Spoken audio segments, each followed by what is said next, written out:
स्वागत है दोस्तों आप लोगों का हमारे YouTube चैनल पर। आइए परसेंटेज का जो क्वेश्चन आंसर का सेशन चल रहा था इसी को कंटिन्यू करेंगे। तो चलिए शुरू करते हैं आज का हमारा क्वेश्चन आंसर का सेशन। देखते हैं हम लोगों का पहला क्वेश्चन आज का। एक विद्यालय में 70% लड़के हैं। यदि लड़कियों की संख्या 756 हो तो लड़कों की संख्या कितनी है? कह रहा है बॉयज़ इक्वल्स टू 70%। अगर बॉयज़ 70% है तो गर्ल्स ऑटोमेटिकली गर्ल्स कितना परसेंट हो जाएगा? 30%। आगे क्या कह रहा है? यदि लड़कियों की संख्या 756 है, दैट इज़ लड़कियों की संख्या 30%, तो 30% इक्वल्स टू 756। आगे क्या कह रहा है? तो लड़कों की संख्या कितनी है? तो हमको यहाँ से निकाल लेना है 70%। 70% बॉयज़ हैं तो 70% निकालना है। हम लोग बनाएंगे इसको तो 1% इक्वल्स टू कितना हो जाएगा? 756/30। और हमको निकालना कितना? 70%। तो इसको मल्टीप्लाई कर देंगे 70%। 70 से तो इधर भी कर देंगे हम लोग 70। तो ये हो जाएगा 0 0 कैंसिल, 6 5 18 कट जाएगा 3 से, 3 दूनी 6, 1 5 दिया 15 और 3 दूनी 6। और यहाँ पे 7 बचा हुआ तो 7 से गुना कर देंगे इसको। 7 दूनी 14 का 4 हासिल 1, 7 बचे 35 और 1 36, 36 का 6 हासिल 3, 7 दूनी 14 और 1 14 और 3 17, that is 1764। Number of boys हो जाएगा 1764 आंसर पे हैं। नेक्स्ट क्वेश्चन है, एक चुनाव में 2 उम्मीदवार थे। एक उम्मीदवार 30% मत लेकर 16,000 मतों से हार गया तो चुनाव में कुल कितने मत पड़े? सवाल कह रहा है कि 2 उम्मीदवार मान लेते हैं ए और बी खड़ा था, तो जो हारने वाला कैंडिडेट है बी, उन्होंने 30% वोट लाया और उसके बावजूद भी वो कितने मतों से हार गया? ये हार गया 16,000 मतों से। 16,000 वोट से ये हार गया। जीतने वालों को मिला था कितना? 70%। तो ये कितना डिफरेंस हो जाता है यहाँ पे परसेंट में? 40% का ना। तो 40% इक्वल्स टू हो जाएगा 16,000। कैसे होगा? क्योंकि 16,000 का ही डिफरेंस हो रहा है ना। 16,000 से हारने का मतलब हो गया कि 16,000 वोट ये पीछे था, इसको बराबर होने के लिए 16,000 वोट मिलता है तो दोनों बराबर होता है, ऐसा कह रहे हैं। तो 40% का डिफरेंस है और 16,000 वोटों का डिफरेंस है, तो ये 40% बराबर हो जाएगा 16,000। अब यहाँ से हमको क्या निकालना है? कुल कितने मत पड़े, यानी कि 100% बराबर क्या हो जाएगा? तो यहाँ से 40 आ जाएगा इधर, तो यहाँ पर बचेगा 1%। और इसको हम क्या करेंगे? जब 100% निकालेंगे तो ये हो जाएगा 16,000 बाई, इधर का 40 इधर आएगा और उसके बाद इसको हम 100 से मल्टीप्लाई करेंगे तो ये क्या हो जाएगा? 0 0 कैंसिल, 4 चौके 16 और यहाँ पर 2 0 और यहाँ का 2 0, 4 0, तो हो जाएगा 40,000। यानी कि टोटल उस जो वोट हुआ था इलेक्शन में 40,000 वोट गिरे थे। देखते हैं नेक्स्ट क्वेश्चन कह रहा है, एक चुनाव में 2 उम्मीदवार थे, इसमें कुल 7,500 मत पड़े। इन मतों में से 20% मत को अवैध घोषित कर दिया गया। यदि एक उम्मीदवार को वैध मतों का 55% मत मिले हो तो दूसरे उम्मीदवार को कितने वैध मत मिले? तो चलिए हम लोग पहले देख लेते हैं कितना 7,500 वोट टोटल वोट गिरा था ना, 7,500, और इसमें से 20% वोटों को तो रद्द कर दिया गया, तो बच गया कितना? इसमें 80% वोट बच गया, यानी कि 80% वोट जो वैलिड वोट बचा हुआ है। तो इसको अगर हम सॉल्व करते हैं तो 8 पंचे 40, 8 से 56 और 4 60 हो जाएगा, और 1 0 यहाँ का डाल देंगे तो 6,000, यानी कि 6,000 वैलिड वोट्स गिरे। अब सवाल कह रहा है, यदि एक उम्मीदवार को वैध मतों का 55% मिले तो दूसरे उम्मीदवार को कितना वैध मत मिला? एक को अगर 55 मिल रहा है, ए और बी 2 है ना, तो एक को वैध मत का 55% मिला, तो बी को यानी कि जो हार गया उसको कितना मिलेगा? तो 45% मिलेगा वैध मतों का। वैध मत कितना है?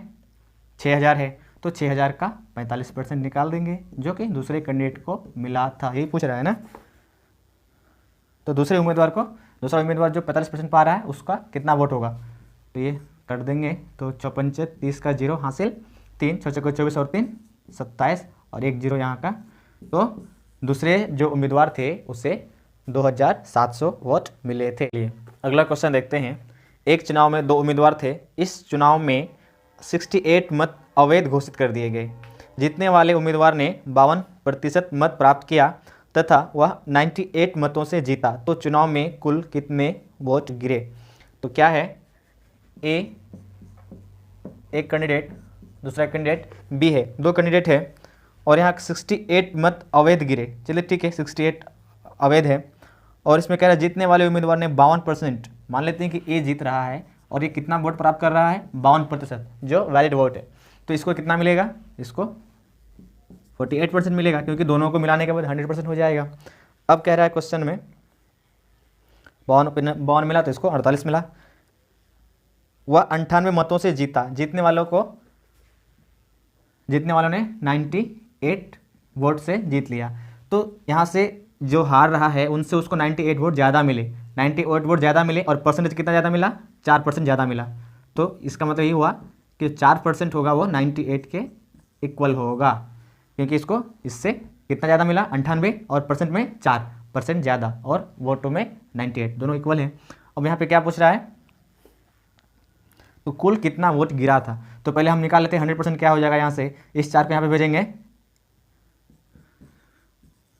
तो ये हो जाएगा 1% के इक्वल, और इस 1% यहाँ पे 1 है तो ये एक को हम मल्टीप्लाई कर दें अगर 100% से, तो कितना हो जाएगा, टोटल वैलिड वोट निकल जाएगा मेरा,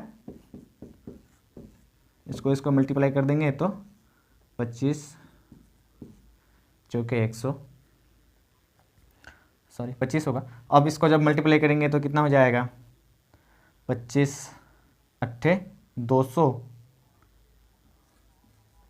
और 25 नंबर 225 054, यानी कि 2450 इसका वैलिड वोट हो गया। और जिसमें से कह रहा है कि टोटल निकालना है जितना गिरा था, तो इसमें 68 को तो कैंसिल भी किया गया था ना इनवैलिड के लिए, तो यहाँ पे 2450 प्लस 68 ऐड कर देंगे तो कितना हो जाएगा, ये 8 6 और 5 11 और यहाँ पर 4 और 1 5, यानी कि 2518 वो टोटल गिरा था। नेक्स्ट क्वेश्चन है, किसी विद्यालय में लड़के तथा लड़कियां 3:2 में है, ठीक है, 3:2 अनुपात में है। यदि 20% लड़के तथा 30% लड़कियां छात्रवृत्ति लेने वाले हो तो छात्रवृत्ति ना लेने वाले विद्यार्थियों का प्रतिशत कितना है? तो देखते हैं यहाँ पे बॉयज़ और गर्ल्स का जो रेशियो है वो 3:2 का है। बॉयज़ अगर 3 है तो गर्ल्स 2 ही है, यही कह रहा है ना। अब इसको हम लोग जो रेशियो में रहता है उसको हम अपनी सुविधा के लिए क्या करते हैं, 100 से मल्टीप्लाई करके ले लेते हैं। तो यहाँ पे अगर 300 बॉयज़ है तो उस कंडीशन में 200 गर्ल्स छात्रवृत्ति लेने वाले हैं। अब सवाल में है कि 20% लड़के, इसका 20% कितना हो जाएगा, 60 हो जाएगा 20%। इसको हम अगर मल्टीप्लाई कर दें 300 को 20/100, 2 0 कैंसिल 20 दिया 60, और गर्ल्स कितना है, गर्ल्स है 30%, 30% इसका कितना हो जाएगा, ये भी हो जाएगा 30% निकालेंगे तो ये भी 60 ही हो जाएगा। कैसे, 200 का 30%, 30 दूनी 60। तो बॉयज़ में से 20 लड़का छात्रवृत्ति लेने वाला और गर्ल्स की तरफ से भी छात्रवृत्ति लेने वाला 20 लड़का। आगे क्या पूछ रहा है, छात्रवृत्ति ना लेने वाले का प्रतिशत। तो छात्रवृत्ति यहाँ से अगर 60 ले रहा है तो कितना नहीं ले रहा है दोस्तों, 40 यहाँ पे नहीं ले रहा है और यहाँ पे 140 लड़कियाँ नहीं ले रही है, तो इसका प्रतिशत कितना हो जाएगा, दोनों का ऐड करेंगे अगर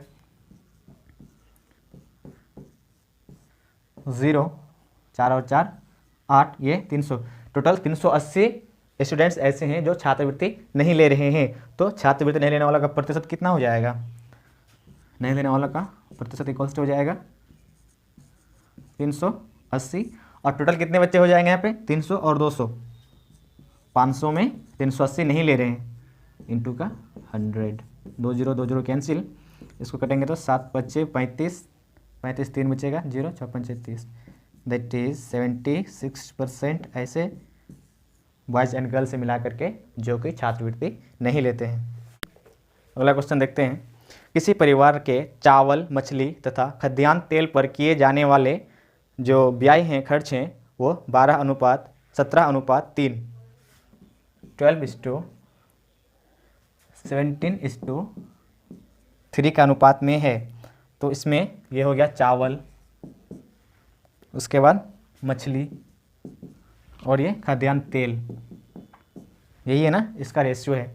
आगे कह रहा है इन वस्तुओं के मूल्यों में क्रमशः 20%, 30% और 50% का वृद्धि हो जाती है। जब मैंने क्या कहा, जब भी कोई रेशियो में कोई नंबर मिलता है तो उसको हम क्या करते हैं, 100 से मल्टीप्लाई करके ले लेते हैं, हमें बनाने में आसानी हो जाती है। 1700 और यहाँ पे क्या हो जाएगा 300। अब क्या है कि इसमें बढ़ोतरी हो जाती है तीनों सामानों में, कितना कितना, इस जो चावल है इसमें 20% की वृद्धि हो जाती है। अगर 20% की वृद्धि हो जाएगी तो कितना हो जाएगा, 1200 का 20%, 12 दूनी 24, 240। अच्छा 1700 में कितना बढ़ रहेगा, यानी कि मछली में कितना बढ़ेगा, 30% बढ़ने की बात हो रही है, तो 17 तिया 51, 510। और खाद्यान्न तेल में कितना बढ़ने की बात हो रही है, 50%, दैट इज इसका 50% कितना हो जाएगा 150, 300 का 50% 150। तो यहाँ पर पूछ रहा है परिवार के वस्तुओं पर किए जाने वाले जो टोटल खर्च है वो कितना % वृद्धि हो जाएगी। तो ये जो मेरा वृद्धि हो रहा है ये सब क्या है, ये वृद्धि ही तो है। ये कितना वृद्धि हुआ था यहाँ पे, ये 20% बढ़ा था, ये 30% बढ़ा था और ये 50% बढ़ गया था। तो टोटल वृद्धि कितना हो गया, 240 प्लस 510 प्लस 150, तो कितना हो जाएगा ये टोटल 0 0 0 5 1 6 और 4 10 हासिल 1 2 और 5 7 और 2 9, तो कितना हो गया यहाँ पे 9, यानी कि 900 मेरा क्या है वृद्धि हो रहा है।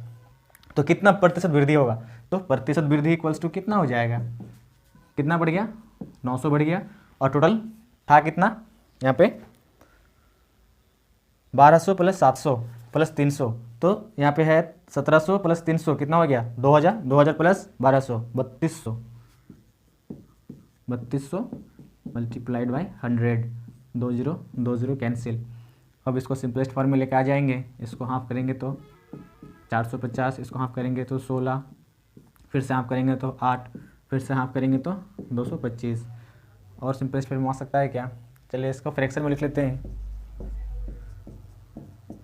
8 दूनी 16, 8 64, तो ये हो जाएगा 28 इंटीजर 1/8% इसका बढ़ोतरी हो जाएगा टोटल। ये नेक्स्ट क्वेश्चन क्या कह रहा है, एक परीक्षा में 900 लड़कियां और 1100 लड़के बैठे हैं, इनमें से 40% लड़कियां तथा 50% लड़के उत्तीर्ण हुए, तो कुल कितने % विद्यार्थी अनुत्तीर्ण रहे, बॉयज़ और गर्ल्स। बॉयज़ कितने हैं, बॉयज़ 1100, गर्ल्स कितने हैं 900, ठीक है। इसमें से कितने % लड़कियां उत्तीर्ण होती है, 40%, इसको पहले लिख लेते हैं, बार बार दिक्कत हो रहा है, ठीक है। 900 गर्ल्स में से कितने गर्ल्स पास होती है 40%, 40% पास हो रही है, तो अनुत्तीर्ण कितना हो रहा है 60%, तो 60% कितना हो जाएगा इसका, अनुत्तीर्ण होने वाली जो लड़कियां हैं 9 6 का 54, 540 लड़कियां फेल हो रही है, और बॉयज़ में 50% फेल हो रहा है, यानी कि 11 बच्चे 55, 550 बॉयज़ फेल हो रहे हैं। तो अनुत्तीर्ण की संख्या दोनों को ऐड कर देंगे, कितना हो जाएगा, दोनों को ऐड करेंगे तो 0 0 5 और 4 9, 5 और 5 10, दैट इज 1090, 2000 में से 1090 फेल हो रहा है, तो परसेंट कितना हो जाएगा, परसेंट इक्वल्स टू हो जाएगा 1090 बाई 1100 प्लस 900, 2000 इंटू 100, 20 20, ये भी कट गया, तो इसको 2 से डिवाइड कर देंगे तो कितना हो जाएगा, 5 दूनी 10, यहाँ पे 4 दूनी 8.5, दैट इज 54.5% स्टूडेंट फेल हो जाएंगे। चलिए नेक्स्ट क्वेश्चन को देखते हैं। एक विद्यार्थी ने 30% अंक प्राप्त किए तथा वह 108 अंकों से अनुत्तीर्ण रहा। दूसरे विद्यार्थी ने 52% अंक प्राप्त किया, जो कि उत्तीर्ण होने के लिए आवश्यक जो अंक हैं उससे 24 अधिक है। तो उत्तीर्ण होने के लिए कम से कम कितने प्रतिशत अंक चाहिए। तो मान लेते हैं x चाहिए, पास होने के लिए हमें x नंबर चाहिए। अब कह रहा है कि विद्यार्थी ने 30% अंक प्राप्त किए,